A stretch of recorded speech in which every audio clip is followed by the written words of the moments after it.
Perfect. Hey guys, I hope you're all doing well. Today I just want to talk about round ending in Tekken, like closing out rounds. So I got asked this by Flawless Slaughter, so shout out to him. He asked perhaps ways to finish out games without throwing. Used to be one of my biggest problems. Run up, down 4, get counter hit, lose the round, etc. So there's a couple things to talk about when it comes to ending rounds. The first thing that I'd like to ask is like, is there always a right answer when it comes to ending the round? The answer is no. There's almost never a right answer when it comes to ending the round. Like, there are very advantageous situations that you could be in terms of Oki or 50-50 mix, things like that. But a lot of times when people are struggling to end the round, it's because of situations like this, where let's say I'm Dragonov and I have all this life, and my opponent is Kazuya or whoever, and they have barely any life. So what do I do here? There's two main things that you can do here. One is that you can run up and force the issue, right? Or you can, do some move to try to kill them, make an intentional effort to end the round, right? So this obviously carries some risk. I could go low, I could get low parried, I could go mid and get sidestepped.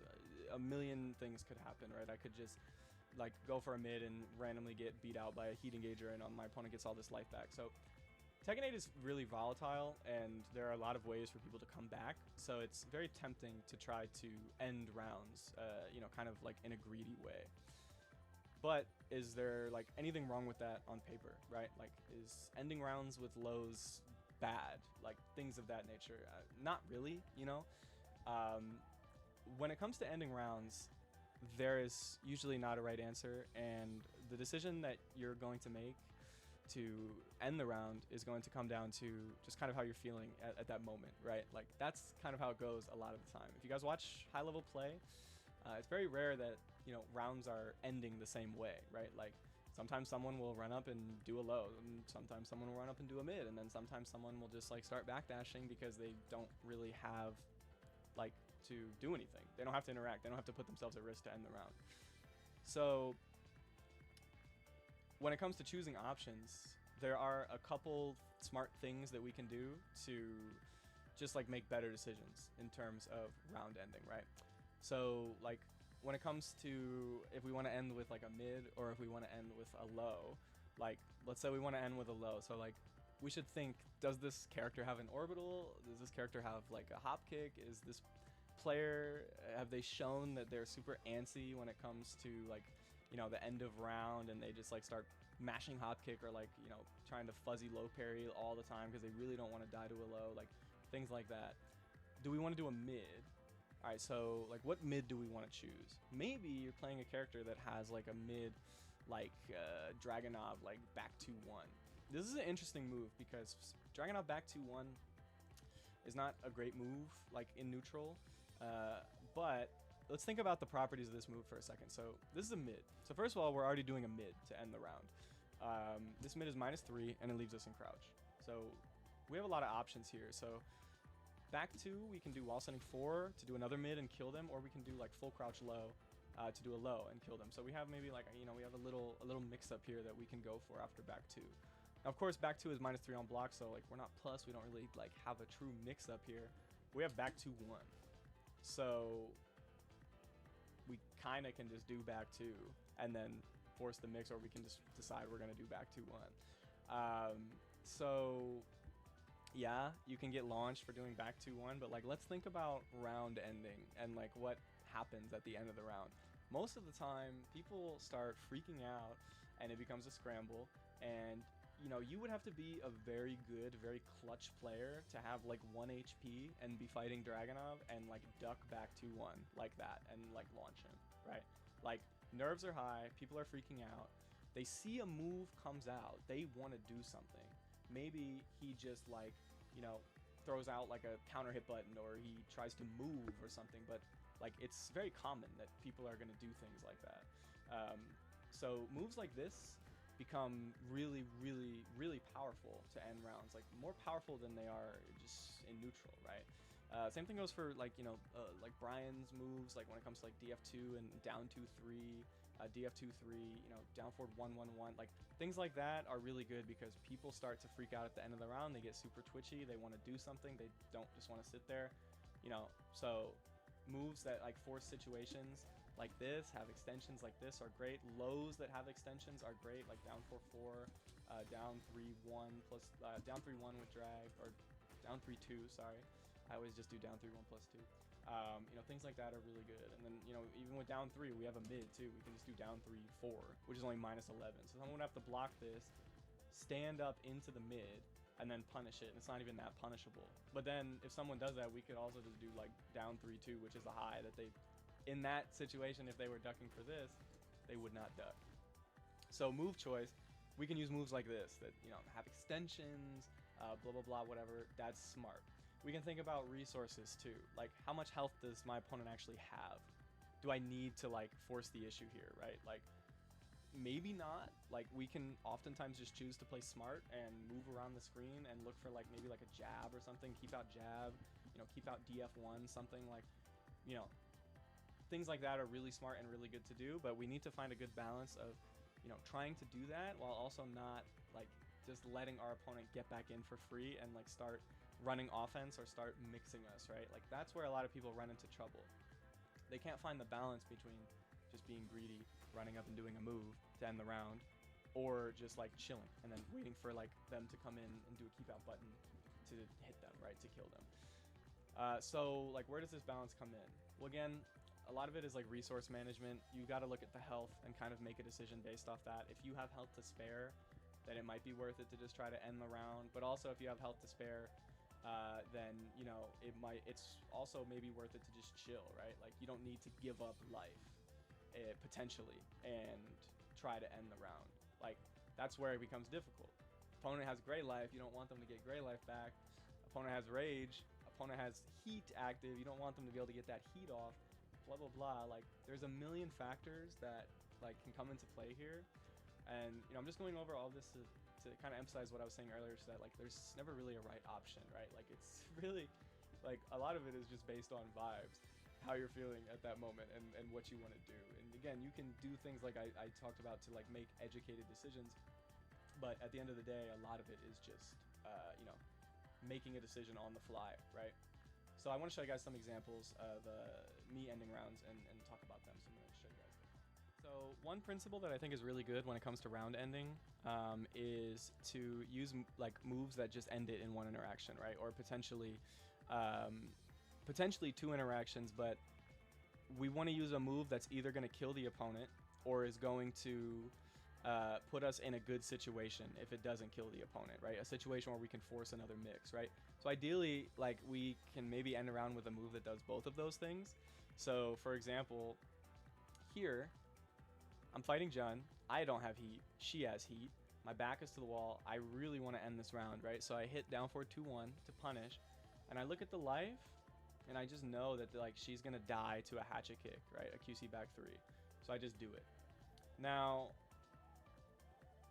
the reason that I would want to do this over down 4 is because my opponent still has a full heat bar, almost. My back is to the wall. Like, there's so many things that could go wrong here if I play a second interaction that I just don't want to, right? And maybe I will have to play a second interaction, but I want that interaction to be in my favor, right? So even if like I misjudge the life and Jun doesn't die here, I'm +5 in their face, and so I can just run a mid-low mix and win the round that way.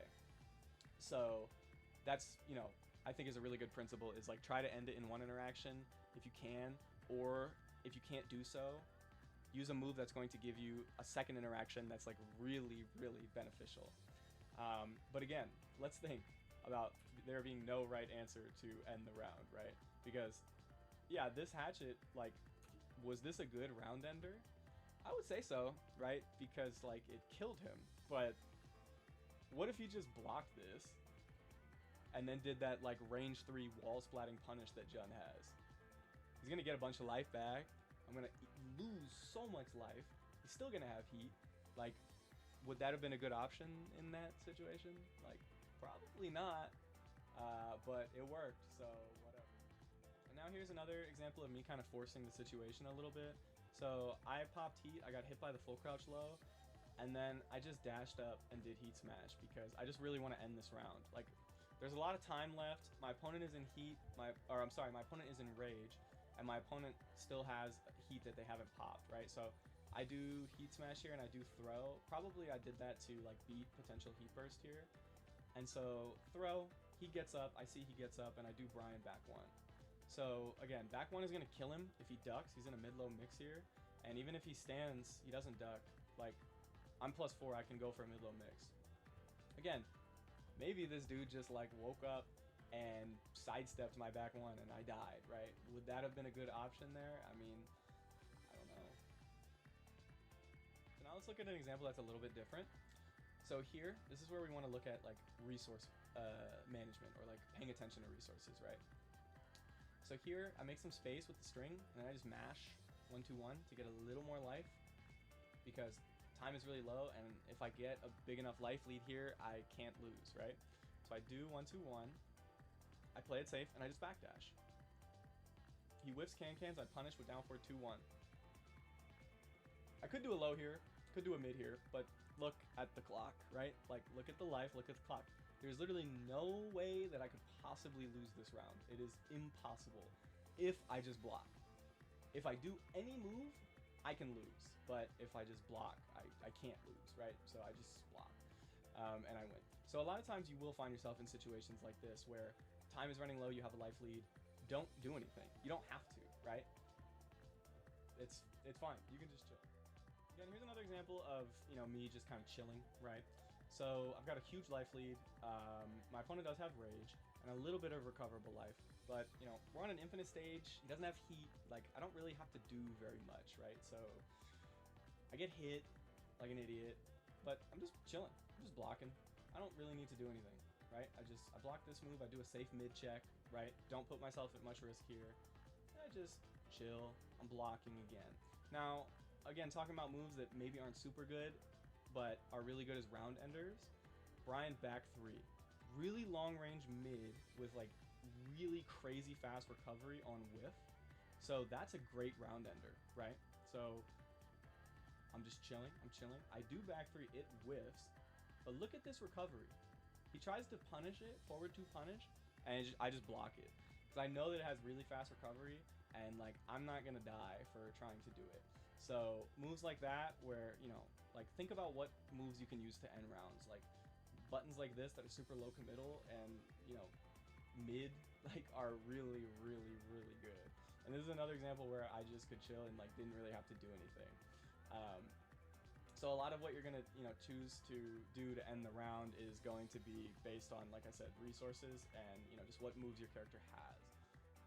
But again, like, what do almost all of those examples have in common is that almost none of them were like perfect foolproof round enders, right? Like, we can talk about high level concepts all day, you know, paying attention to resources and, you know, stage positioning and things like that. And those are really, really smart and good to do. But still, you know, at the end of the day, a lot of times round ending is just going to be a mix-up, right? It's going to be a guess. And you can do, you know, smart things to make more educated decisions. But, like, all the time, even in high-level play, you see people die for trying to kill with a low. You see people freeze up, start playing too passive, and, you know, let their opponent come back, right? Like, there is no right answer in most situations. And making a smart decision based on the information that you have, based on, you know, what moves your character has, what moves the opponent's character has to beat those moves that you want to do to end the round, how much life you have, how much life they have, if they have heat, you know, things like that. That is the best thing that you can do to give yourself an edge when it comes to ending rounds, and being knowledgeable of those things is the most important part, right? But even then, when you have all the knowledge, sometimes you just make the wrong play, you make the wrong decision, and it doesn't work out, and that's just how it goes. It's fine.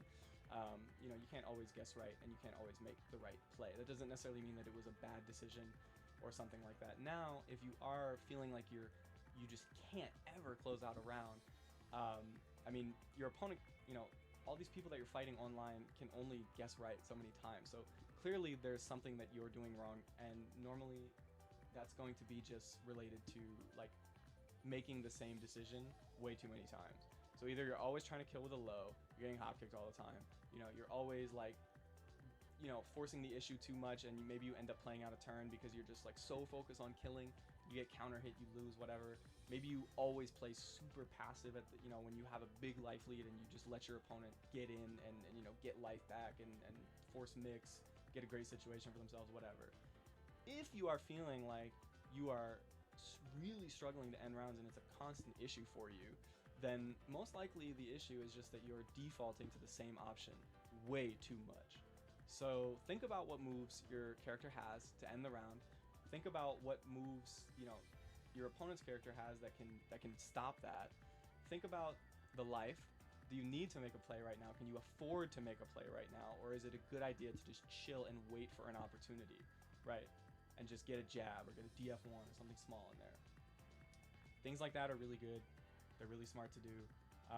But again, like I said, you know, you can't make the right play every time. Sometimes you're just wrong, and that's how it goes. Remember, like, it feels super bad to lose the round, like, on a round-ending situation.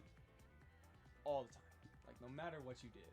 If you try to end with a mid and they block it and then they, you know, take their turn and kill you, it's like, oh my god, like, why didn't I go low? Oh my god, I'm such an idiot.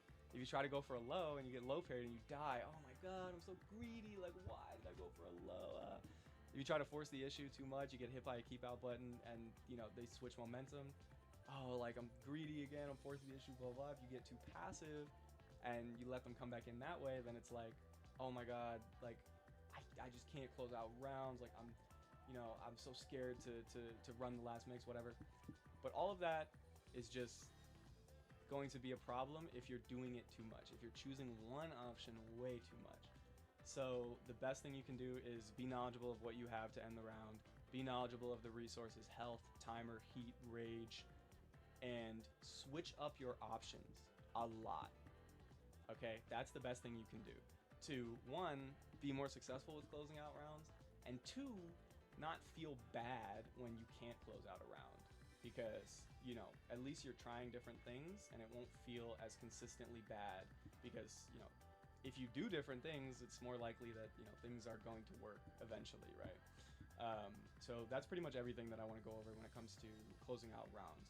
So hopefully, you know, this helped you guys out. You know, like, comment, subscribe, helps me out a lot. I really enjoy making these videos for you guys, so I appreciate your support. I appreciate you watching. Hit me up on Discord for coaching. It's in the description. Check out my Brian Beginner course on Medify. And if you guys have any questions or things you want me to go over, just let me know in the comments. But thanks again, guys. Hope you have a good one. Hope this helped you.